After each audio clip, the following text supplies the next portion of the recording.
हाय। अब इस लेक्चर में एक कमाल की चीज़ मैं आपको सिखाऊंगा जो शायद ही इंटरनेट पे कोई और आपको सिखाएगा, और इस चीज़ की आपको एक ना एक दिन ज़रूरत ज़रूर ही पड़ने वाली है। राइट नाउ मैंने एक होम पेज बनाया, उसके ऊपर आईफोन का मैंने फ़ोटो रख दिया है। एक मेरे पास स्नैपशॉट था इसके फीचर्स का, वो मैंने यहाँ पे लगा दिया, कुछ टेक्स्ट यहाँ पर लिख दिया है। अब मैं चाहता हूँ कि यहाँ पर एक बटन लगा दूँ, तो कोई दिक्कत नहीं है, एलिमेंटर में चीज़ पॉसिबल होती है। बटन उठाया मैंने, यहाँ पर रख दिया, ठीक है। ये एक बाय नाउ बटन होने वाला है, तो इसमें टेक्स्ट हम ऐसा कुछ लिख देते हैं, बाय आईफोन 15 प्रो मैक्स, ये लिख दिया मैंने। यहाँ पे मुझे बाय नाउ का लिंक लगाना है ना। लेकिन जब मैं शॉप पेज पे जाता हूँ, वो कॉमर्स में एक शॉप पेज, एक सिस्टम पेज होता है, इसे हमें डिलीट नहीं करना, मैं आपको पहले भी बता चुका हूँ। जितने भी प्रोडक्ट्स आप बैकएंड में क्रिएट करते जाओगे, वो सारे प्रोडक्ट्स चाहे किसी भी कैटेगरी से बिलोंग करते हैं, सारे के सारे प्रोडक्ट शॉप पेज पे दिखते ही दिखते हैं।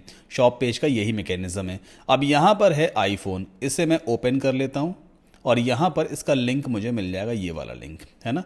मैंने कॉपी कर लिया और इस बटन में मैं लगा सकता हूँ एंड देन पेज को अपडेट कर दिया। सिंपल था ना ये कौन सी नई चीज़ है। अभी मैं आपको समझाता हूँ इसमें नया क्या है। ये हमारा होम पेज आ गया। किसी भी यूज़र को अगर आईफोन ख़रीदना होगा, पहले इस पेज पे आएगा, देखेगा भाई आईफोन की सारी जानकारी ले लेगा। अगर वो इंटरेस्टेड है तो बटन पे क्लिक कर देगा। जैसे ही बटन पे क्लिक करेगा तो इस वाले पेज के ऊपर आ जाएगा। ये है कौन सा पेज? ये सिंगल प्रोडक्ट पेज है। और सिंगल प्रोडक्ट पेज पे क्या जानकारी दी होती है? जो प्रोडक्ट है उसके बारे में सारी डिटेल यहाँ पे दी होती है, जैसे कि प्रोडक्ट का प्राइस, उसके फीचर्स, नीचे यहाँ पे हम टेबल वगैरह भी रख सकते हैं। अब जब यूजर ऑलरेडी इस पेज के ऊपर इस प्रोडक्ट की सारी जानकारी ले चुका है, तो वो इस बटन पे क्लिक करके दोबारा इस वाले पेज पे जाएगा और फिर ऐड टू कार्ट करेगा, तो एक स्टेप बढ़ गया ना। और बिल्कुल नॉनसेंस वाली चीज है यार, प्रोडक्ट की सारी जानकारी वो इस वाले पेज पे ऑलरेडी ले चुका है। अब जब इस बटन पे क्लिक करे ना, तो ये प्रोडक्ट सीधा कार्ट में ऐड हो जाना चाहिए और सीधा यूजर उसको चेकआउट करे, ना कि इस बटन पे क्लिक करे, फिर इस वाले पेज पे आए, फिर यहां पे ऐड टू कार्ट करे, फिर वो कार्ट वाले पेज पे जाए। स्टेप बढ़ जाता है और ये तरीका भी ठीक नहीं है। मैं चाहता हूं जब कोई यूजर डायरेक्टली इस बटन पे क्लिक करे ना, तो सीधा ये प्रोडक्ट कार्ट में ऐड हो जाए। अच्छा, अब आपको लग रहा होगा सर ऐसा भी तो कर सकते हैं ना, ये ऐड टू कार्ट वाला जो बटन है इसका लिंक निकाल लें, तो ये भी चलो करके देख लेते हैं। राइट क्लिक मैं करूंगा तो यहां पे लिंक कॉपी करने कोई ऑप्शन ही नहीं आता है, क्योंकि ये एक डायनेमिक बटन होता है, ये इसका कोई ऐसा फिक्स लिंक ही नहीं है, तो आप इस बटन का लिंक भी नहीं निकाल सकते। या फिर अगर मैं ऐड टू कार्ट पे क्लिक कर दूं, तो टॉप पे कोई भी ऐसा स्पेसिफिक लिंक जनरेट नहीं होता जो इस प्रोडक्ट का लिंक हो कि उसे मैं कॉपी करूं और प्रोडक्ट ऐड टू कार्ट हो जाए, ऐसा कुछ भी अवेलेबल नहीं है।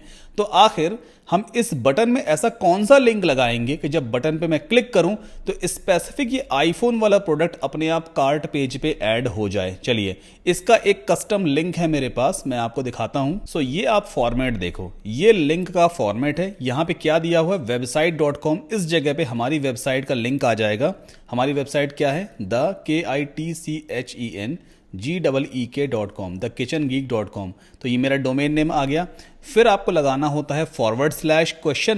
add -to -cart equal to, और यहाँ पे प्रोडक्ट आईडी आती है।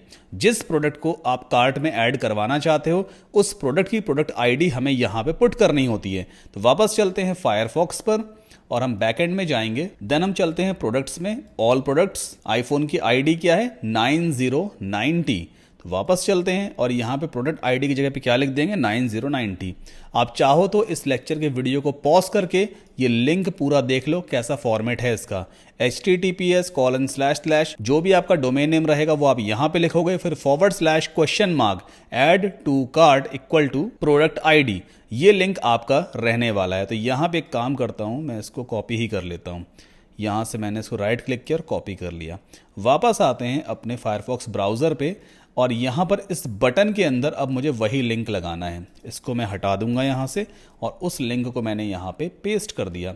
अब मैं अपडेट कर देता हूँ इस पेज को, ठीक है। नाउ एक काम करते हैं, कार्ट पेज पे ऑलरेडी हमने आईफोन का जो प्रोडक्ट है ना वो ऐड कर रखा है, इसे यहाँ से पहले रिमूव कर लेते हैं ताकि मैं आपको टेस्ट करके दिखा सकूँ, ठीक है। मैंने कार्ट पेज से कंप्लीटली हटा दिया है ना। अभी कार्ट पे देखो आईफोन नहीं है, कुछ भी नहीं है कार्ट में। वापस शॉप पेज पे आ गए। अब एक काम करते हैं, इसका मैं फ्रंट पेज ओपन कर लेता हूँ। ये मैंने ओपन किया इसका फ्रंट पेज। एक बार हार्ड रिफ्रेश ज़रूर कर लें, कैश का इशू ना आए। नाउ अब मैं जैसे इस बटन पे क्लिक करूंगा ना, तो सबसे टॉप पे यूआरएल आप देख रहे हो क्या आ रहा है, यहाँ पे अपने आप यूआरएल आ गया। ये प्रोडक्ट कार्ट में ऐड हो चुका है। यहाँ पे कार्ट वाला मैसेज क्यों नहीं आया वो अभी मैं आपको समझाऊंगा। फिलहाल उस बटन पे क्लिक करने से प्रोडक्ट कार्ट में ऐड हो चुका है। अगर मैं कार्ट पेज पे जाऊं तो देखो ये प्रोडक्ट यहाँ पे आ गया है ना।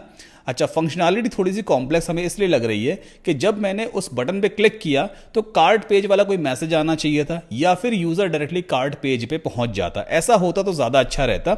अब ये थोड़ा सा कॉम्प्लेक्स है नो डाउट, बट इसको हम फिक्स कर सकते हैं। हमारा अगला रूल क्या कहता है कि जब कोई यूजर इस बटन पे क्लिक करे तो आईफोन 15 प्रो मैक्स वाला जो प्रोडक्ट है ना वो कार्ट में ऐड भी हो जाए और यूजर ऑटोमेटिकली कार्ट पेज पे पहुंच जाए। मतलब यूजर के सामने कार्ट पेज भी ओपन हो जाना चाहिए। तो इसके लिए हम एक प्लगइन यूज करेंगे। हम चलते हैं वर्डप्रेस के डैशबोर्ड में। एक सेपरेट प्लगइन हमें इंस्टॉल करना होगा। एक बार एग्जिट कर लेते हैं, यहाँ से डैशबोर्ड में गए और यहाँ प्लगइन्स में जाके ऐड न्यू प्लगइन पे हमने क्लिक किया और एक प्लगइन हमें सर्च करना होगा जिसका नाम होगा डायरेक्ट चेकआउट। तो यहाँ पे टाइप करते हैं DIRECTCHECKOUT, डायरेक्ट चेकआउट। तो ये आप देख सकते हो पहला प्लगइन मुझे दिखाई दे रहा है बाय क्वाड लेयर्स। इस प्लगइन को आपको इंस्टॉल करके एक्टिवेट करना है। प्लगइन का नाम है direct checkout for WooCommerce. Okay, activate कर लेते हैं। नाउ जैसे ही प्लगइन एक्टिवेट हुआ वूकॉमर्स में आपको यहाँ पे दिखाई देगा डायरेक्ट चेकआउट का option. Let's click on it. Alright, तो यहाँ पर हमें एक नया टैब देखने को मिल रहा है डायरेक्ट चेकआउट, जहाँ पे काफी सारी सेटिंग्स दी हुई हैं।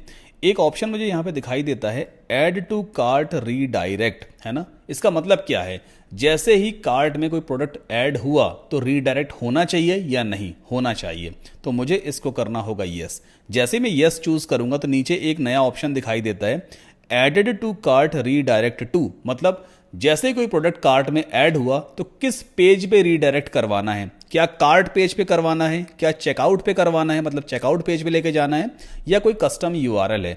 तो हम सीधा कार्ट पेज पे यूजर को लेके जाना चाहते हैं। मतलब ये दो ऑप्शन आपको यहाँ पे चूज करने हैं एंड देन सेव चेंजेस पे क्लिक कर दीजिए। That's it.